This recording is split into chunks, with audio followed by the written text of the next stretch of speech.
Archangels, ghosts, and Bigfoot. Oh my. It's just another night for Supernatural Girls. Real stories, real answers to life's biggest supernatural mysteries. And now for another exciting interview with paranormal experts from this world and others. Here's your host, paranormal researcher Patricia Baker, on the one, the only Supernatural Girls.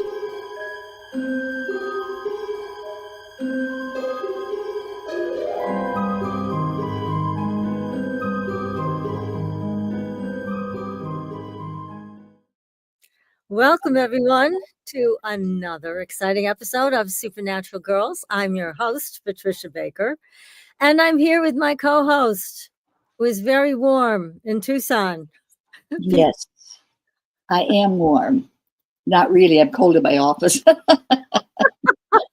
Other than that, I keep going outside to get warm. Lucky us. That's We're right. back westwards. I drove home in a snowstorm today, and it is very cold here. So that's why I'm all bundled up. And I was outside without so much as a jacket or a sweater, and it was beautiful. Oh, I'm sorry, honey. I know. We need to live under bubbles so we can adjust the temperature the way we want That'd be nice. Yes. That would be good.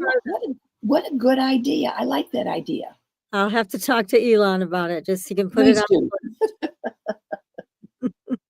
Please do. Tell us what's happening. What are the numbers telling? This is This is an interesting time because December is a 2 universal month, and it's all about spending time with others and wanting to be with others. And you're going to find that it's going to bring some new energy and ideas and opportunities. It's going to give us a new approach to dealing with our partners or partnerships in some form. But the nice part is that it's time to take an inventory of the past 12 months. This is the last of the year. Consider some energies you want to get rid of because we've been overloaded some aspects. But take a look at what you really want to carry forward to next year. This season you're going to find is a great opportunity to share and care, but not just our immediate family. We have to learn to think about others. Right now, if you go down the street or go to the grocery store, there's so many people that are in need right now, including ourselves at times, just to make things get through a given day, but particularly so for those that have so little. So it's kind of like take time for yourself, but do something that's going to be helpful towards other people. If you put off doing things for yourself, sometimes you forget what it's like to really have that good feeling around the holidays. And I think it's time that this 2 month that we're in, we're all very, very sensitive. So it's an important part of your life to take a look at how you want to take care of you. Take some time to take a note, maybe a fun phone call, do things for somebody that you care about that you haven't taken time for in the past. But we get so wrapped up in our everyday things that we forget that not everybody has the support or the fortitude to go forward at this point in time. So remember that numbers manifest every day. Some are easy, some are difficult to cope with, but they tend to address our stress numbers at times that we don't like. But the holidays coming, it's what we can do for others and what we have to put out there. But if we can learn more about ourselves, we'll learn more about helping other people. So kind of like know who you are, how to work best with the numbers that you're in right now. Whatever we plan on doing, know we're surrounded by numbers all of our life. We can't get away from them. It's time spent with positive people. That's going to let you feel absolutely wonderful. Be able to share, care, be responsible. But may the season be a very special time for all those you care about. It's way overdue. Well, that sounds good. I like it. And I was reading up on astrology today, and favorite astrologers was also saying that the bad times are behind us and things are going to get better every day. So it gives people something to look forward to. We've had really tough times here in this country. Well, and new administration is a breath of fresh air. It's great.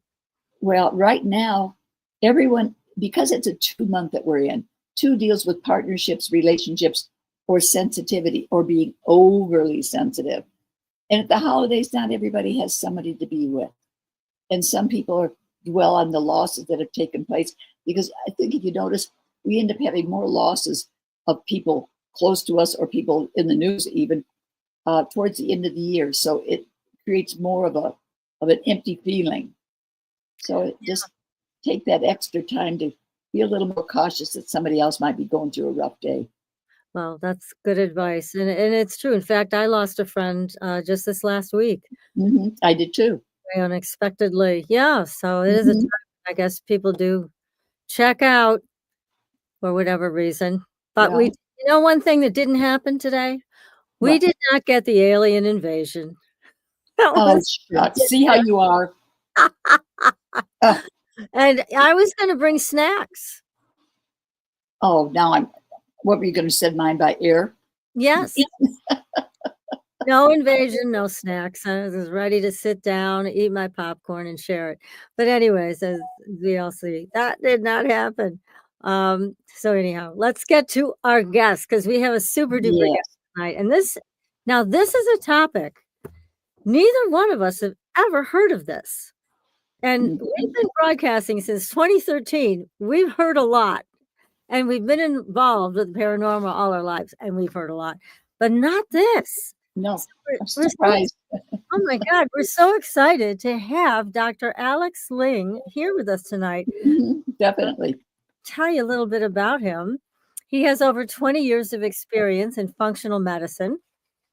He guides his patients toward wellness and healing through a holistic approach to health, emphasizing lifestyle and diet through self awareness and spiritual practices. He is a successful sculptor, a researcher into megalithic sites, and the founder of the healing natural water company, Aquan.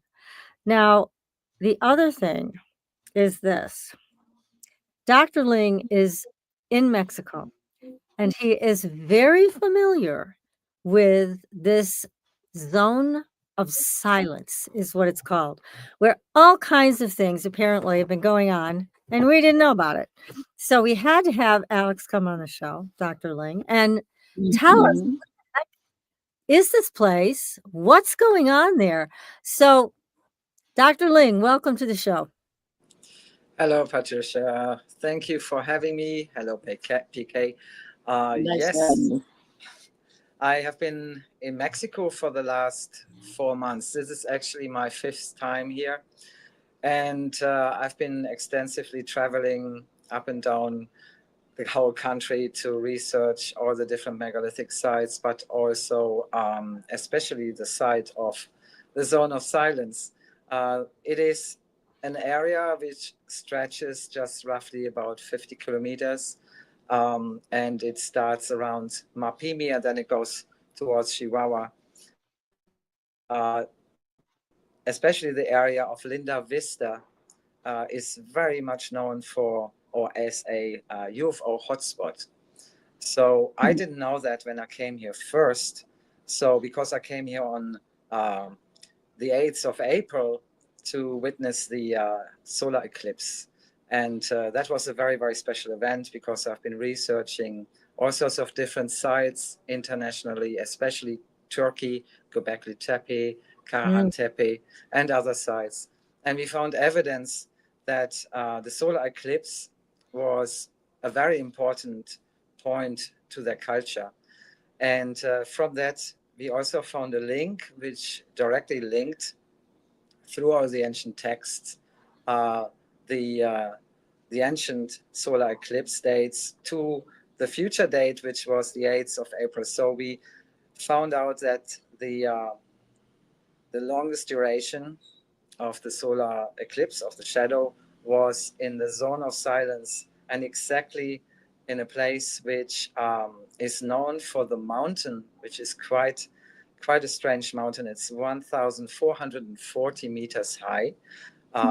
It has a huge magnetic field, and so when you take your compass to the site, for example, it keeps spinning and spinning. And there are other very, very strange happenings around the mountain. So we needed to get a special license because in April, when we started, or we wanted to go to witness the eclipse, we didn't actually get access to that specific area. It was sealed off on that day with police and military. So we, yes, it was quite a strange thing. So then we had to use a different entrance into the desert. So we had to travel actually quite a distance away from it. And then we entered it from the backside, and we had to go through the desert where we came to the ancient seabed, which is near Linda Vista. And there is a cafe as well, which is owned by Eugenius and Eva. So they're both very dedicated to all the alien sightings, and I tell everybody the story about what is happening in the desert. So we witnessed the eclipse, and we also then found out that this area is very, very special. So I traveled back to Mexico with actually the a license so that I could a permission to visit the laboratory, which is very close to the mountain, which is called San Ignacio, which is the mountain which is right in the center of the magnetic field. And then we stayed in the laboratory, and we actually did a lot of research because there is a biosphere reserve, which also is known to many biologists, because the plants are directly affected by the magnetic field. So they're much more colorful, much bigger than usually. Also, the insects are also bigger than in other areas. So it's a very, very interesting area just from that perspective. So then we found out that there are also tunnel systems and all sorts of different things which are not so known. There also was a rocket crash, which was way back in the 60s. So, and that rocket crash raised a lot of questions about amongst the indigenous people, because it was, to their accounts, not just a rocket. So they truly believe it was a craft which crashed into the desert.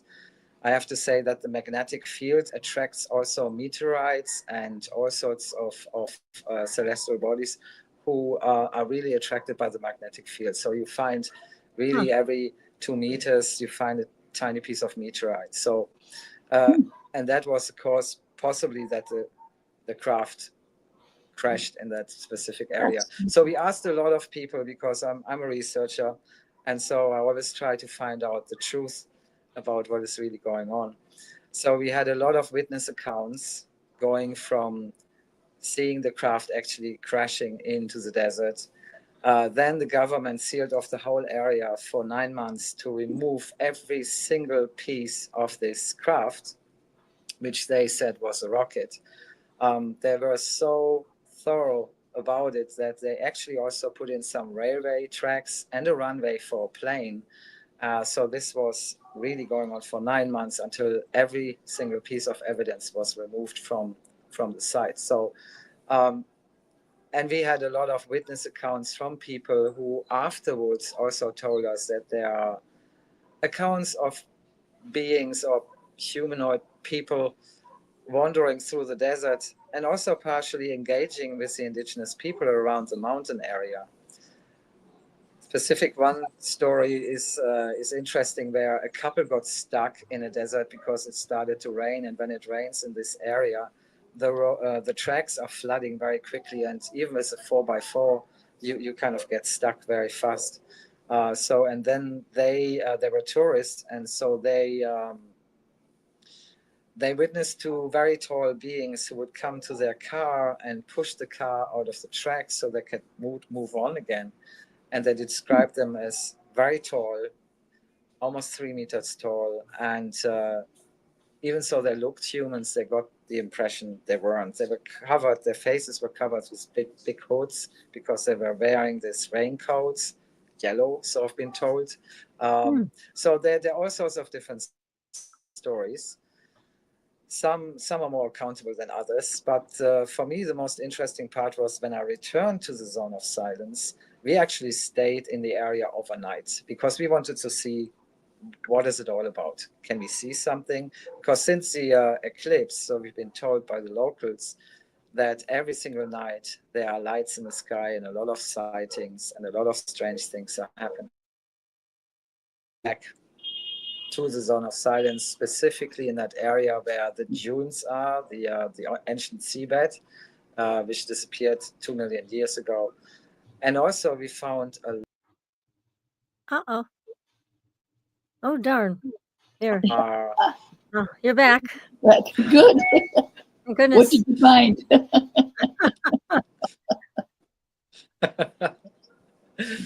So yeah, the rock formations are specifically interesting for me because that's where I do a lot of my research around megalithic sites.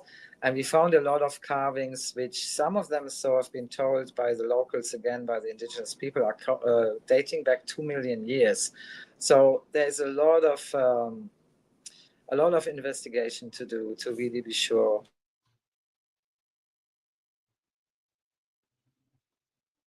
Oh, I think we might have. Especially the Pleiades. So, and next to the Pleiades, we found carvings which looked like extraterrestrials. So they had very large heads, very large eyes, very long neck, and so a little bit like a child drawing, if you like, but very, very interesting. So they, the indigenous people, weren't aware. We're having a little bit of internet trouble with Yeah, this I'm connection afraid so. to Mexico. So we're gonna hope that he can reconnect again. This is fascinating, isn't it, Isn't it Pete? though? I never knew about this place. I didn't either. It's just incredible to think that what they're able to find and what they're finding there at this point in time. I know. And I want to hear more about these heads and where they found this, because that kind of his internet kind of cut out at that Yeah, moment. I'm trying to figure out how far down in Mexico this is where he is. Yeah, we've really got to get all this information. I'm surprised that nobody in the United States is talking about this. I have never heard anybody talk about this. So No, I had neither. That's why I'm going, yeah. Of course, I've been down to Mexico a couple of times, but just on the other side of the border, to where the ocean is, and you can get wet. That's as far as down as I've gotten. Is this in the But, Yucatan Peninsula? Where is this? I really want to know the exact. That's why I tried to see what he's talking about, exactly where it's located. Yeah, because it's someplace we should go. It sounds like. Oh yeah, I'm But the ready. Yeah, the And fact it that looks like it's nice and warm, but by how he's dressed, I'm ready. I'm ready. And we'll make two of us. gosh, it's also strange that the flora and the fauna there are so much more colorful and so much bigger. So it must have a very strong geomagnetic field, I would think. I would That's think so. Yeah. everything there. And I wonder if that's part of why this spaceship crashed there. I mean, possibly that geomagnetic field That's a good reacted. possibility. Yeah, and I don't believe it was a rocket.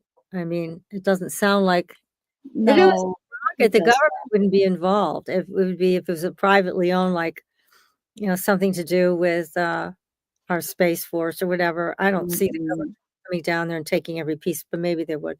But certainly they would if it's a spaceship. well, that's the whole thing. The way they had it guarded and everything, that makes you question, okay, what is it you've got Yeah, there?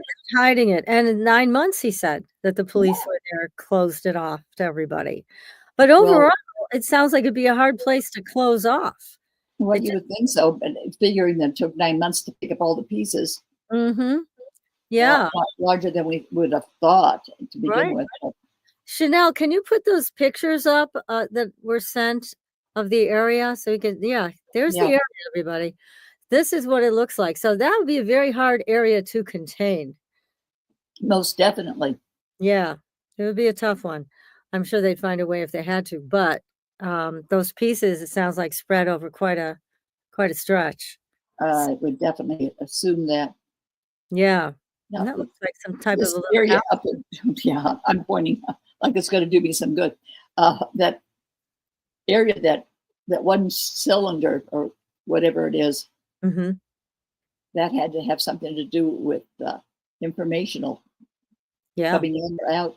Yeah, I think you're right. I think you're right. There's so many interesting places, and Dr. Ling said he was also visiting Göbekli Tepe, which is an Yeah. amazing area. We'd like to hear Mhm. more about that too, because they haven't excavated all of it yet. No. So I'd like to know more of his thoughts. And when we did our group, we were contacted by a being that was not originally from, but was in the area of Göbekli Right. Tepe thousands of years ago. She had a lot to say about the area and what they were doing there. And it was very much bigger than I think anybody realizes. And then when they left, why they left, that's going to talk about that. I decided to write a book because you know why? Cool. Because of Laura, the publisher. Mhm. She had taken a look at the book by that beautiful singer we had on the show, Mhm. Tales of the Weird and Wonderful, or whatever. Right. And she said, Patricia, why aren't you writing your own book? I'm like, because I'm Good lazy. point. Good point. That's why. It's a lot of work, and I don't have the energy you do, Laura. But anyway, Oh, you have more energy than anybody that I know. thank you. You're like the Energizer Bunny. You're nonstop all the time. Always pulling up something, doing something else, and always being there for somebody else, which Well, is, for that, I'm grateful. Oh, You've thank you. taught me a lot. A Oh, lot of things I wanted to learn, a lot of things I didn't want to learn. well, I guess Chanel wants to see if we can hear Dr. Ling right now. Dr. Ling, can we hear you? You want to say something? We can see that you've got your connection back. Yeah.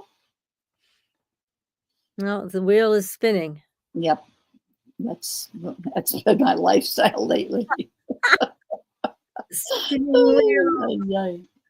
Happiness is. You win something. Gosh. So anyway, Laura had a great idea, I thought. So I thought rather than try to stretch any of these experiences into a whole book, I just put them all in one book. Just, story by story. Why So, not? Why not? Every chapter is a different story. It's a different story. Yes. I think that's a great idea. Right. And I've got to say a big shout out to the owner of KGRA, Eric, who was instrumental in gathering all our shows from the Blog Talk Radio feed. Oh, he did? He did. So now Oh, all of those good. shows from 2013 on are on, except for the shows when we were on that other network. Remember that one where we had that other network? the Mhm. other network that is no longer. Yeah. And there were 3 years of shows missing. Were we on that for 3 years? I guess we were. Ah, okay, he's back. Yay! I had to Welcome home. I had to relocate because the internet was so bad. I had to switch over to a different internet. And I had to get inside because suddenly it started to rain. Oh, well, it changed. But it's warm. Yes. So this is a lot better. So I apologize. No Yes. problem. No problem. We were Just happy chatting. to have you back. Yes. Okay. So you were talking about the Pleiadians and finding these heads. Well, before we go there, we have a question. Where exactly is this mysterious zone of silence in Mexico? Is it on the Yucatan Peninsula? Where is it? No, it's northern Mexico, which is completely the other side. So when you go to Chihuahua, that is the direction really you have to take. But it is it's about 4 hours drive from Durango or from Mapimi. It's actually, you have to cross it. Yes, you have to cross the desert to get there, or you can take the roads, which takes a little bit longer. And it's towards Chihuahua. So it's called Linda Vista. It's an ejido, which you can find some information out on the internet about that too. And there are some tracks you can't go on your own accounts unless you've been there as many times as I have, and then you know your way into the desert. but they're very helpful, and they will tell you or help you to get into the. You need definitely a very good vehicle to do that. You can't just go with a car. So you need a very, very good 4x4 or pickup truck. As I said, it's very, very much, it's desert. So you can't just drive So there. where do you stay? Are there any hotels around? No, there aren't any hotels. There's nothing. It's really, really quite deserted. So there is a very small village, and I think there must be a handful of people living there. But you really need to camp out. So sometimes they provide camping gear from the cafe, but they have very limited resources. So you have to bring your own sleeping bags and your own tents. And if you stay in the desert, then you really need to stay with one of the indigenous people there, because it's desert. It's not really risk-free. There are a lot of rattlesnakes, scorpions, so you need to be aware of it. You need to know exactly where you're staying. You need to have enough water, because it gets really, really hot in the area of the day. So you need to be really well prepared. So the best thing is either, if you're interested to go there, contact the cafe, the Linda Vista Cafe, and they will arrange that. Or if you, we also do tours where we take a very small number of people with us, because we also connected to a Hidola floor, which is on the other side of the desert. That's near Mapimi, and that's where we have access to the laboratory and the mountain San Ignacio. So we do take people because we work very closely together with all the indigenous people, not because of the alien research which we're doing. Actually, our main research is about megalithic sites and water. Now tell us again, thank you for that, and tell us about the Pleiadian heads, and where did you find these? So if you are in the center of the dunes, right in the middle of it, so it's quite a large area, but you enter the desert from the road, and it takes about half an hour to get to the dunes, which are very beautiful. And then if you go about another two miles to the inland of the desert, there's like a mountain range, and within those mountain ranges there are like plateaus, and on those rock plateaus you can find a lot of big rocks which have all the different carvings. But please don't go on your own account, because these carvings are very, very valuable, and please respect all the indigenous people. So do not go there without their permission. Yes, so there are a lot of very important ceremonial sites as well, which I cannot disclose here because I promise. Now, when you go there, you're close to Linda Vista. Where do you usually land to go forward? I mean, what city do you start with? Torreon. So Torreon is one of the airports. You can fly in from that area, and you can hire a car there, and then you can take the road. Good to know. Yes, so it will take you just about a good 10 hours to get there. So in the heat with the snakes. Oh, sounds good. Scorpions. Oh my God. So it's a pretty hostile place in that way. But it is something so incredible has been going on there for a long time. And the way you described the stories so far, it sounds like these ETs or interdimensionals, whatever they are, were friendly. Yes. We didn't have any bad experience. We stayed overnight. We actually returned twice on this particular trip, which I'm still on.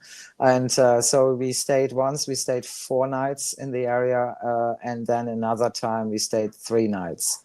And we have, especially the first time, it was quite strange, because we went there with a group of 6. And then our group got smaller because we had someone who was feeling unwell. It's quite high in the area, even so you don't feel it. You're about 2,000 meters over sea level. And so people do suffer from high altitude, and especially when you go to higher ground to explore things as well, so which is even higher than that. So, but so we had 2 people who didn't cope with the heat, and one got sickness. So then we were 4, and from those 4, another 2 faded away. So one more faded away. So we were in the end with 3 people, and and it was. So we had a conversation with the indigenous people, and she said, well, it is as it's supposed to be, because the land is very picky about the people who come there and stay.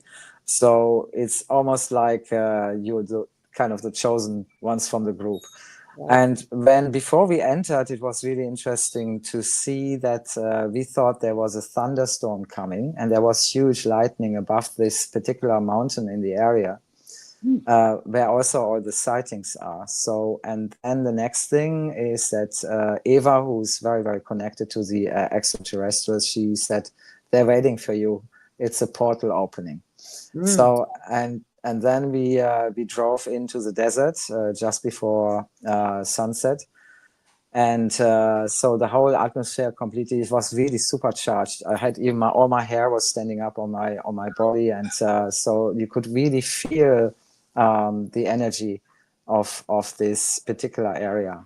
And so we drove in, and then we built up camp. And I decided to stay on the back of my pickup, which I do very often because it's open sky, and you can see the beautiful firmament and the sky and the stars in the night, which is really, really breathtaking, especially in the desert. And so we then made a campfire just to get sure that the snakes stay away. And yes, we haven't seen really any physically, but we have seen all the tracks around us. So yes, definitely a lot of. I know exactly what you're saying. It's in your yard. Yeah. They're faster than I am. I couldn't run that fast. I know, they're not my favorites either. So, no, and so then we, in the middle of the night, we stayed up until 12 o'clock roughly, and we saw a few lights which did some really fast maneuvering. Some of them flew in 2 or 3 and just kind of zoomed over our heads, but they were quite high up. So also you see a large number of comets in the area, so which is really beautiful. But then we went to bed, and then I stayed on the pickup, my friend stayed in a tent, and then we got woken up by this light, which I thought was a torchlight. So I thought that our friends from the cafe would come over to check on us. And then I sat up and I looked where the light was coming from, and my friends came out of the tent because they woke up as well. So it was quite a bright light. And then we noticed that this light was coming towards us. There were actually 2. And it looked like 2 people walking with a huge torch. The only thing is that the torchlight went slowly up and up and up. And I thought they must be really tall people because it was just not something, which would explain it. So it wasn't someone carrying a torch, for sure not. So, and then my friends decided to investigate. I said, okay, I want to take film footage from here. So I zoomed in onto the light, and I could see instantly that the light was not just a torchlight, it was like orbs. And they were kind of turning and twisting inside and rotating. So they were also in different colors, like blues and reds, and it looked really quite pretty, but I was thinking, okay, what is this? So, and it came still closer to us. It was probably about, I would say, about 300 meters away from us. And so my friends went with the torch, and they stopped. And then they saw as well that the torch lights were too high. So they came back and they said, okay, we don't feel really comfortable with this. And so we weren't worried because the energy actually was really positive. So we weren't scared or anything. But I said, let's just kind of in a way, try and connect with it and see what happens. And then when we calmed down and we kind of connected and we were just really open to make some form of contact. And then the lights were coming still a little bit closer, but then it was going up into the sky, and it was dancing. Those two were dancing in like a figure eight, and it was really, really impressive. And I still have a film from it. So it was kind of communicating in its own way with us. We haven't seen any extraterrestrials, but we have seen the lights, which were really unusual and surely not explainable. There was no house, no any roads which could explain that this was caused by this. How So, exciting. yes. And then in the night, I had also a very strange dream after the lights disappeared and everybody went back to bed. And I had these symbols coming into my dream, and I'm usually quite grounded, and so, but I was taking notes of the symbols. And the next day, we went to the rock formations, and we found these symbols on the rock formation. So that was really, really something where I thought, wow, that I surely haven't been in this area. I haven't seen this before. So that is really, really something different. So then the indigenous people were telling us the stories of the Eretillas. And the Eretillas are actually the people, the indigenous group, who used to live there. And they're quite known in that specific area. Now they're called the Laguneros. So, but previously they were called the Eretillas. And the Eretillas have a fascinating story. They're supposed to be half fish and half human. And they used to live in that huge lagoon, or many other lagoons which are in the area, or used to be in the area, not anymore. You mean like mermaids? A little bit like that, yes, like mermaids and mermen. This story is quite still spoken in this area. And so they told us a story that they were communicating with the waters, and they had this very, very special connection to water. Now, I've been by that time already investigating for a long time the waters of ancient sites. And there's a huge connection with water and ancient sites, the pyramids as well, all megalithic sites, in fact. And so is that water different?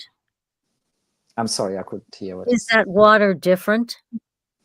The water is coming from deep, deep down. So the lagoons, the water tables are still actually existing now. So in Hedo La Flor, which is one of the villages where we go on a regular basis, because we're working with them and we're trying to find out the whole history of the Eretillas, because they are descendants of these ancient tribes, which are not in existence anymore. They disappeared many thousands of years ago. But the Laguneros are still around, and they are still carrying all the stories. What they haven't got anymore is a really direct link to water. And this is what my main research is about, is to talk to all the indigenous people and to establish the connection we all have as humans to water. And so it's a little bit like Dr. Emoto showing his frozen petri dish, the images of the water, where he has proven that water has memory and water has consciousness. Right. So, and that's something which my main research is actually based around. So we are extracting also blueprints from these waters to communicate directly with the water. And I'm one of the leading in the field now, which because we're also just about to translating these very colorful images from the frozen water into sounds. And that coincides also with the ancient songs of water, which all the indigenous people known, and still some of them are still singing these kind of songs to the water. And so it has to do with this enormous connection we have from birth and through our lives with the water, and especially the indigenous people who are so well connected, and some of the tribes which are still around, which are descendants of the Mayans and still speak the Mayan language as well, They are really fascinating to talk to, and to hear how they're chanting to the water and how they're activating the water and this connection between earth and sky. And that's what it's all about. So I think we have lost a little bit that connection, especially in the Western world, for sure. So with our research, we're trying to reestablish that, because it is so important that we are reconnecting with it. Water is not just something you can drink. Water has consciousness, and we need to be much more aware of that. So, and this is the reason also why I'm traveling all over Mexico and other countries to visit lagoons and cenotes, and our research is very much involved with other biologists who are diving for us into the depths of the cenotes and retrieving the samples. And Aquan is also a product of that research. So I have been spending many years to establish what our body actually needs to heal itself. And the water is an essential part of that, I would imagine. Yeah. And you will have that for sale again, as we were discussing. It's now completely sold out from your website, but you're going back into production soon with this? Yes, we're working very hard. We have to stop sometimes the sales because we are just a small company, but our success of the last 1.5 years has been substantial. So it's really, really nice to see how much benefit our customers get from the products. Well, what's different about the water? Okay, it's not just water. So we adding actually frankincense, gold, and myrrh into the water. And so we're also using the ancient blueprints of specific portals, so that the blueprints can communicate with the water and reconnect it to this ancient blueprint of creation, because all water is coming from the universe, if you like. So so we have this incredible bodies, celestial bodies in our universe, which are called the quasars. And the quasars are now known to be one of the biggest water producing, if you like, bodies in the skies, in the universe. And so we know that not all water came from asteroids, so that it is very, very possible. Since the last few years, many scientists have researched it, and I'm also an astrophysicist, so I have been looking into that for many years as well. And now we know that the quasars are spying out plasma, water plasma, at any moment or every moment in existence, so into the universe, and that they're all coexisting next to black holes as well. So together, they are incredible light beings, if you like, light bodies. So they're illuminating so much light into the universe that it swallows up whole galaxies. Literally, it's just phenomenal.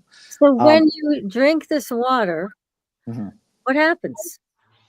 Okay, so coming back to the water, so I created structured water, which we did from using a magnetic field and through the technology of Schauberger, which is Victor Schauberger, who was one of the pioneers and proven that structured water has incredible health benefits.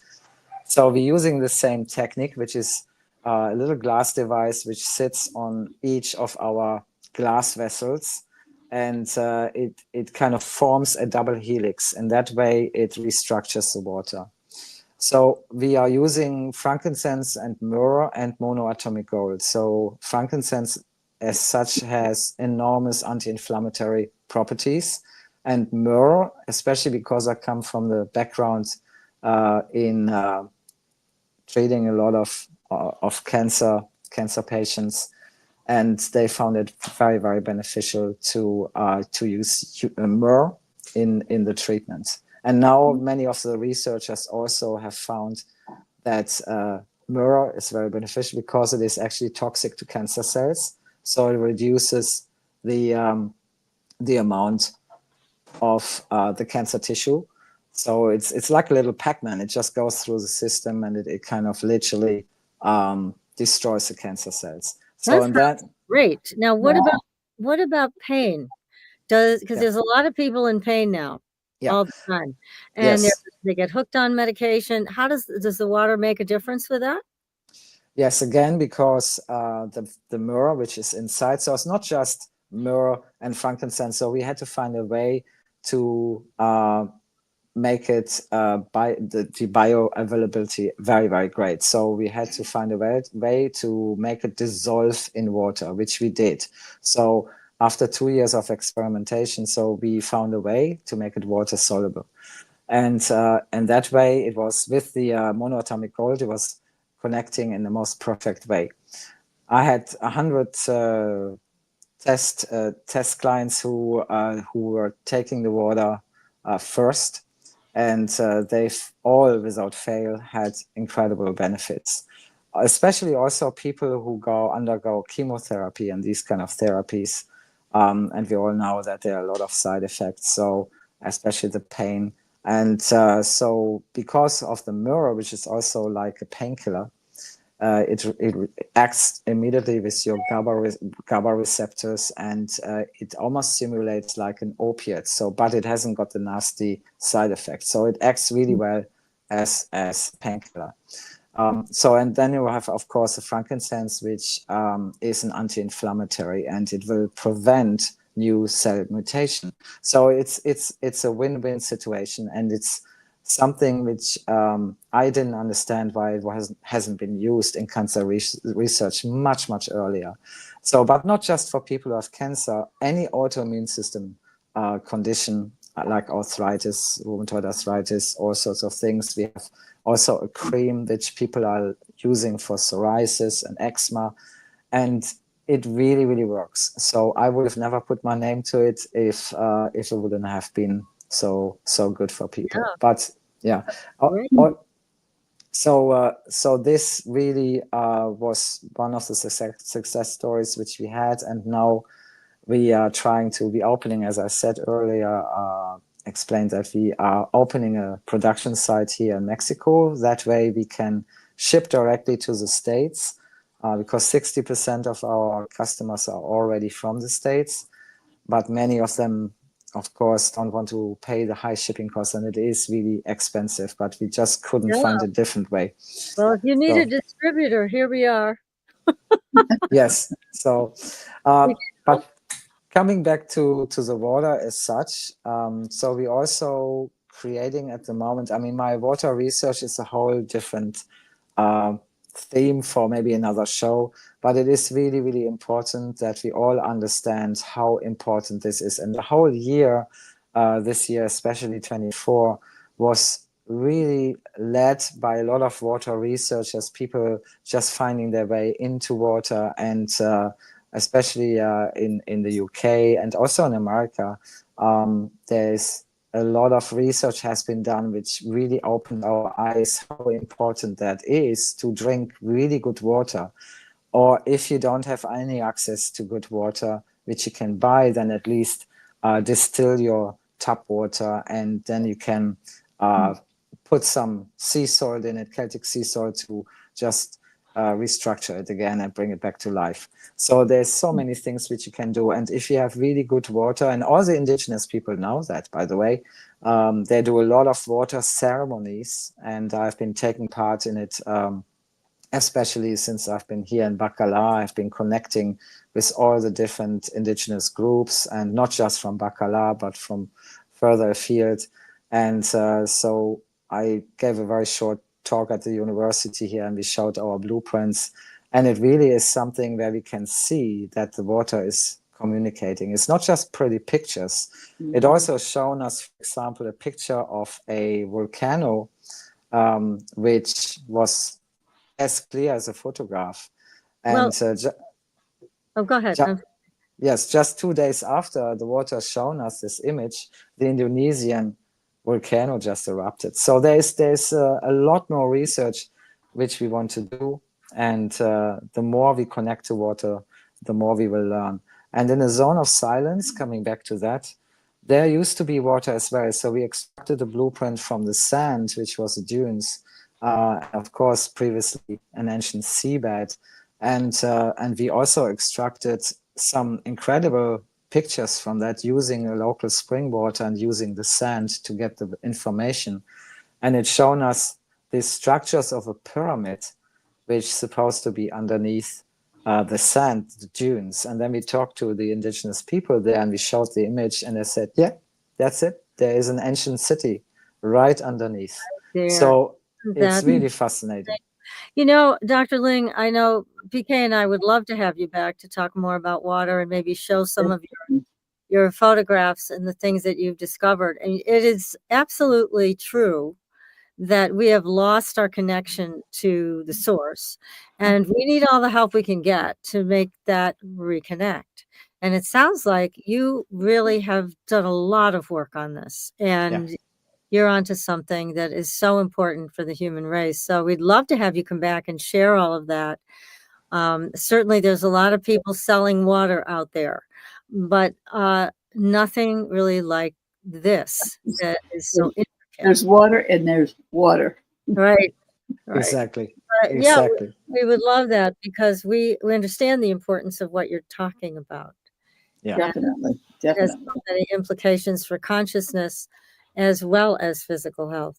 Yes, and that's why we also have a program, just to talk for a minute about it, where it's called the Guardians of the Water. So we have a program where people can go onto our website, they can purchase a kit, or the funds will go to our research and will also support the indigenous people because they're struggling to keep their reservations because there's a lot of corruption. So and so you can purchase this kit, and then you can go to your favorite water source. If it is nearby or a bit further away, it doesn't matter. So you can fill up your little test tube, put it in this sleeve, which is like a protective sleeve against radiation, and then you can send it back to our lab, and then we're extracting the blueprint. And so you not only receive a very nice picture of the blueprint, but you also will get information about the water, if the water is healthy and if there's any problems. But also we have this global network which we're building of water guardians, and we already started to do that. So we have then an army, if you like, of guardians who are looking after our waters and also connecting and rising the frequencies by working with the waters on a spiritual level as well. But also very importantly to monitor the water, and if there's any problem, we have a global network of people who can actually do something against it, because if there's any problem with a small stream or river, it usually you can't really do anything against it because you need international pressure to change it. So and that is one of our main goals. Great commitment that you have. Unfortunately, we've run out of time. But let's bring you back, okay? So stay with us after the show, and let's see what we can figure out to get you back here, because this has just been fascinating. Very much so. Very much so. Thank you so much, Dr. Ling. So we'll be back next week, and maybe we'll be back with Dr. Ling, everybody. Until then, we will see you on the Blue Highway. Good night, everyone. Good night. Thank you for having me.